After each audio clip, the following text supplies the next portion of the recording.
তোমরা যারা ক্যালকাটা ইউনিভার্সিটির আন্ডারে 4th সেমিস্টারের ছাত্রছাত্রী আছো এবং তোমাদের এইচএসসি 4 বাংলা অর্থাৎ কম্পালসারি বাংলা সাবজেক্টই আছে, তোমাদের জন্য আজকে ক্লাস খুবই গুরুত্বপূর্ণ। আজকে ক্লাসে তোমাদের রবীন্দ্রনাথ ঠাকুরের নৈবেদ্য কাব্যগ্রন্থের অন্তর্গত যে 6টি কবিতা তোমাদের সিলেবাসে আছে, এই 6টি কবিতা থেকে মোস্ট ইম্পর্টেন্ট এমসিকিউ প্রশ্নোত্তর নিয়ে আলোচনা করব। তার আগে তোমরা নৈবেদ্য কাব্যগ্রন্থ থেকে গুরুত্বপূর্ণ কিছু তথ্য দেখে নাও। রবীন্দ্রনাথ ঠাকুর নৈবেদ্য কাব্যগ্রন্থের রচয়িতা। প্রকাশকাল হচ্ছে 1308 বঙ্গাব্দ বা 1901 খ্রিস্টাব্দ। কবিতার সংখ্যা মোট 100টি কবিতা আছে তোমাদের সিলেবাসে, তার মধ্যে 6টি কবিতা আছে। আর এর বেশিরভাগ কবিতা হচ্ছে সনেট বা চতুষ্পদী রূপে রচিত। কাকে উৎসর্গ করেছে? রবীন্দ্রনাথ ঠাকুর তার পিতা মহর্ষি দেবেন্দ্রনাথ ঠাকুরকে এটি উৎসর্গ করেছেন। এবার প্রথম যে কবিতাটি আছে বৈরাগ্য সাধনে মুক্তি, এটা সিলেবাসে তোমাদের প্রথম আছে। দেখো, আমি তোমাদের ওয়ান লাইনার হিসাবে রেখেছি যাতে তোমরা কম সময়ের মধ্যে মেমোরাইজ করতে পারো।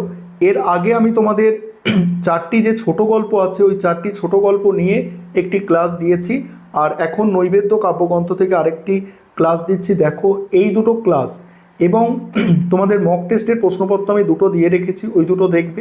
এবং যদি আমি পারি আরও দুটো মক টেস্টের প্রশ্নপত্র তোমাদের সঙ্গে শেয়ার করব। আগে তোমরা কবিতা থেকে গুরুত্বপূর্ণ এমসিকিউগুলো দেখো। নৈবেদ্য সাধনে মুক্তি, দেখো বৈরাগ্য সাধনে মুক্তি নৈবেদ্যর কত সংখ্যক কবিতা? 30 সংখ্যক কবিতা। কিসে কবির মুক্তি নয়? বৈরাগ্য সাধনে। কবি মহানন্দে মুক্তির স্বাদ কিভাবে আস্বাদন করবেন?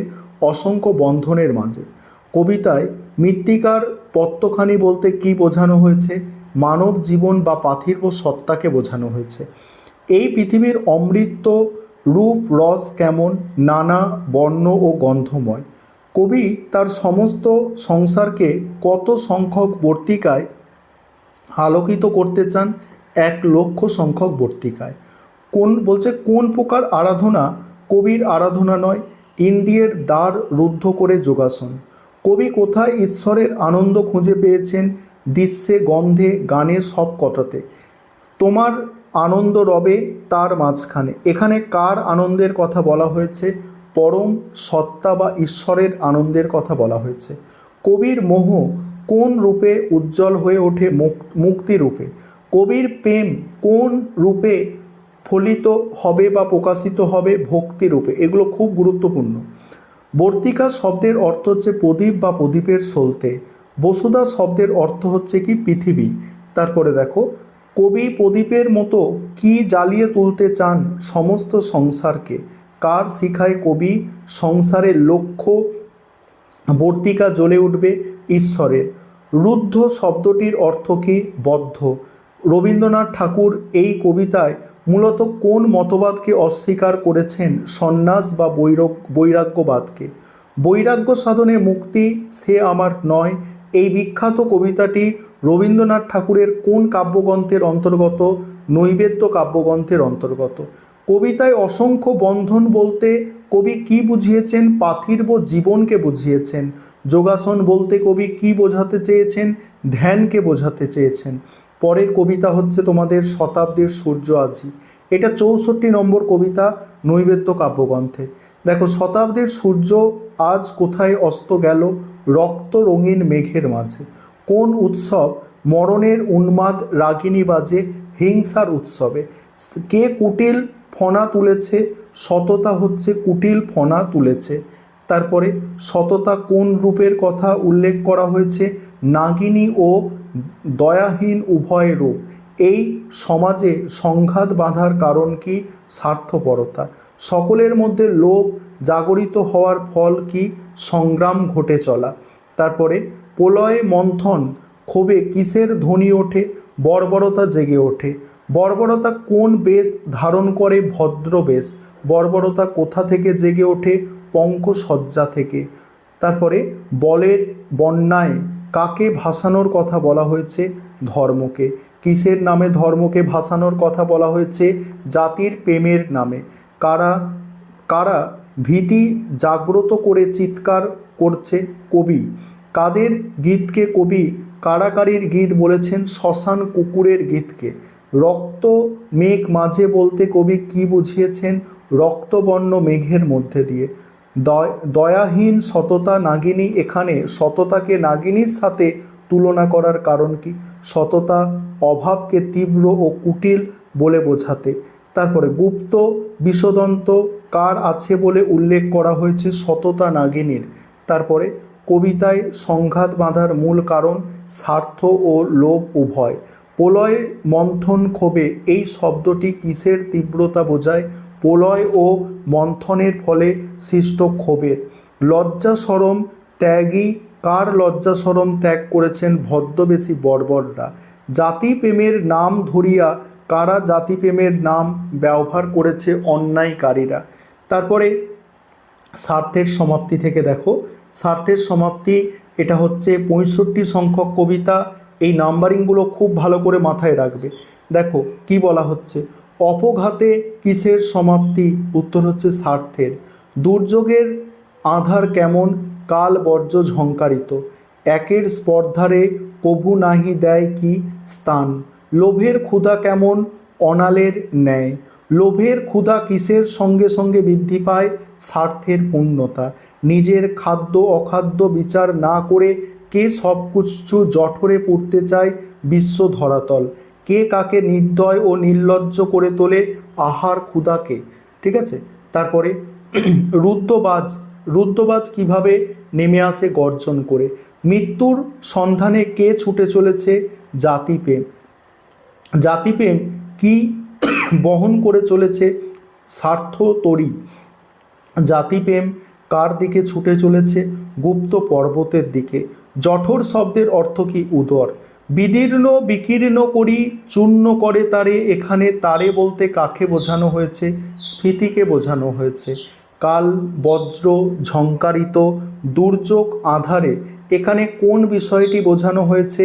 সময়ের কঠোর বিচার, প্রকৃতির ধ্বংসলীলা ও ভাগ্যের নির্মম পরিহাস সবগুলোকেই। নিখিলের বিরাট বিধান কিসের স্পর্ধাকে স্থান দেয় না? একের স্পর্ধাকে। নিখিলের বিরাট বিধান কেমন? দীর্ঘকাল ধরে চলে। বিশ্ব ধরাতল অপমান, দেখো বিশ্ব ধরাতল আপনার খাদ্য বলি কাকে মনে করেছে? সব কিছুকে মনে করেছে। স্বার্থান্ধ ব্যক্তিরা বিশ্ব ধরাতলকে জঠরে পুড়িতে চাওয়ার আগে কি করে না? বিচার করে না। বীভৎস আহার কিসের ফল? লোভের ফল। রুদ্রবাজে কখন? রুদ্রবাজ কখন নেমে আসে? যখন বীভৎস ক্ষুধা নির্দয় নীলাজ করে। তারপরে তোমার ন্যায়দণ্ড। তোমার ন্যায়দণ্ড এটা হচ্ছে দেখো 70 সংখ্যক কবিতা। তোমার ন্যায়দণ্ড কবিতাটি কার লেখা? রবীন্দ্রনাথ ঠাকুরের। কত সংখ্যক কবিতা? 70 সংখ্যক কবিতা। ন্যায়ের দণ্ডটি আসলে কার? রাজাধিরাজের। ন্যায়ের দণ্ড রাজাধিরাজ কাকে অর্পণ করেছেন? জনগণকে। প্রত্যেকের ওপর রাজাধিরাজ কি দিয়েছেন? শাসন ভার দিয়েছেন। রাজাধিরাজ, রাজাধিরাজকে দেখো প্রণাম করে কবি কিভাবে তার কাজ শিরোধার্য করতে চেয়েছেন? বিনয়ের সংকল্প নিয়ে। কবি কাকে ক্ষীণ দুর্বলতা বলেছেন? ক্ষমাকে। যেখানে ক্ষমা ক্ষীণ দুর্বলতা, সেখানে কবি কি প্রার্থনা করেছেন? নিষ্ঠুর হতে। কবি কোথায় সত্য বাক্য বলতে সংকল্প চেয়েছেন? নিজের জিহ্বায়। সত্য বাক্যকে কবি কিসের সঙ্গে তুলনা করেছেন? ধারালো খড়গের মতো। রাজাধিরাজের বিচারাসনে নিজের স্থান করে নিয়ে কবি কি প্রার্থনা করেছেন? রাজাধিরাজের মান রক্ষা করার।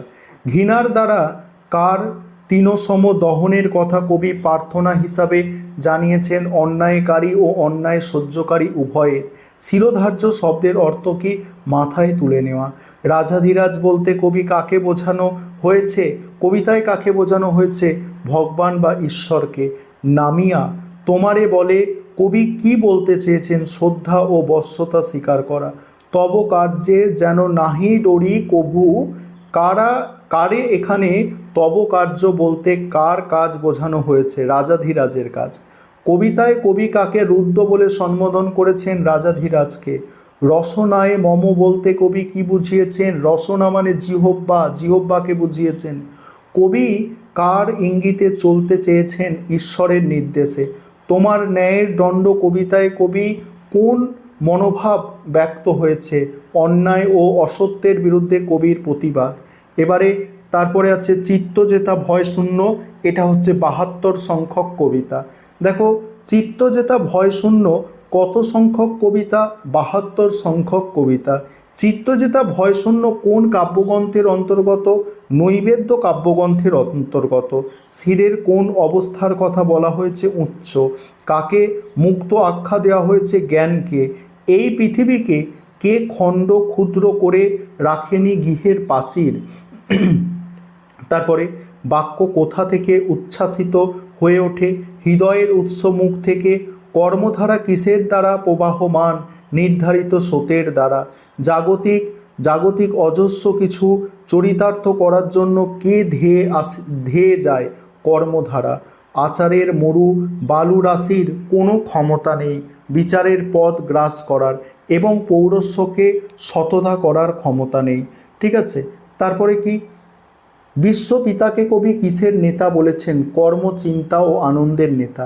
নিজ হস্তে কবি কি করার কথা বলেছেন? নির্দয় আঘাত। বিশ্বপিতার কাছে কবি কি প্রার্থনা জানিয়েছেন? ভারতকে ন্যায়, সত্য ও সুন্দর প্রতিষ্ঠিত সমাজ পরিবেশে জাগরিত করার প্রার্থনা। দিবস সর্বরী শব্দের অর্থ কি? দিন রাত। দিবস মানে দিন আর সর্বরী মানে হচ্ছে রাত। আদর্শ স্থানে জ্ঞানের কি বৈশিষ্ট্য থাকা উচিত? মুক্ত। চরিতার্থতার শব্দের দ্বারা কি বোঝানো হয়েছে? সার্থকতা। তুচ্ছ আচারের মরু বালু রাশি কিসের প্রতীক? অপ্রয়োজনীয় প্রথা ও কুসংস্কারের প্রতীক। পৌরসেরে করেনি শতধা, এর দ্বারা কি বোঝানো হয়েছে? মানুষের মানে আত্মশক্তি বিভক্ত বা দুর্বল হয়নি। বসুধাকে বলতে কি বোঝানো হয়েছে? পৃথিবীকে। কবি কেন ভারতকে জাগরিত করার জন্য প্রার্থনা করেছেন? সেই মানে স্বর্গরূপী ভারত। গৃহের প্রাচীর প্রাঙ্গণ তলে সীমাবদ্ধ না রেখে কি করেনি? বসুধাকে খণ্ড ও ক্ষুদ্র করেনি। দেখো এবারে তোমাদের আলোচনা করব শক্তির দম্ভ স্বার্থলোভ। এবারে তোমরা দেখো শক্তির দম্ভ স্বার্থলোভ, এই কবিতাটা হচ্ছে 92 সংখ্যক কবিতা। এটা প্রথমেই তোমরা মাথায় রাখবে, 92 নম্বর কবিতা নৈবেদ্য কাব্যগ্রন্থের। দেখো এখানে প্রশ্ন উত্তরগুলো দেখো। শক্তির দম্ভ স্বার্থলোভ কি দিয়ে ঘিরে রেখেছে? ভুবন। মহামারীর সঙ্গে কিসের তুলনা করা হয়েছে? শক্তির দম্ভ স্বার্থলোভকে তুলনা করা হয়েছে। স্পর্শবিষ কি ছাড়খাড় করে রেখেছে? ঠিক আছে, শান্তিময় পল্লীকে। তারপরে পরের প্রশ্ন হচ্ছে প্রশান্ত সরলতা কিসে উজ্জ্বল? জ্ঞানে। শীতলতা কিসের ফল? সন্তোষের ফল। বস্তু ভারহীন মন সর্বত্র কি পরিব্যাপ্ত করে দিত? উদার কল্যাণ। পরের প্রশ্ন আছে অবারিত ধ্যান জ্বরে জীবে কোন রূপে প্রবেশ করত? আত্মীয় রূপে। তারপরে চিত্তের পরিবর্তে আজ সমাজে কি এসেছে? দ্রব্য রাশি এসেছে। তৃপ্তির পরিবর্তে কি এসেছে? আড়ম্বর এসেছে। শান্তির পরিবর্তে কি এসেছে? স্বার্থ যুদ্ধ বা স্বার্থের সময় এসেছে। সমর শব্দের অর্থ হচ্ছে যুদ্ধ। মারি শব্দের অর্থ কি? মারি শব্দের অর্থ হচ্ছে মরক বা মহামারী। গুরুত্বপূর্ণ প্রশ্ন। ভারতের তপবন তলে কি ছিল? বস্তু ভারহীন মন ছিল। ভারতের তপবনে কিসে সিক্ত ছিল? স্নেহে সিক্ত ছিল। তারপরে কি পরের প্রশ্ন কি আছে? জ্বরে জীবে সর্বভূতে অবধারিত ধ্যান। এবার বাকি প্রশ্ন উত্তরগুলো তোমরা একটু দেখে নাও, আর আমি দেখছি যদি মক টেস্টের প্রশ্ন তোমাদের দিতে পারি, আরও চেষ্টায় আছি।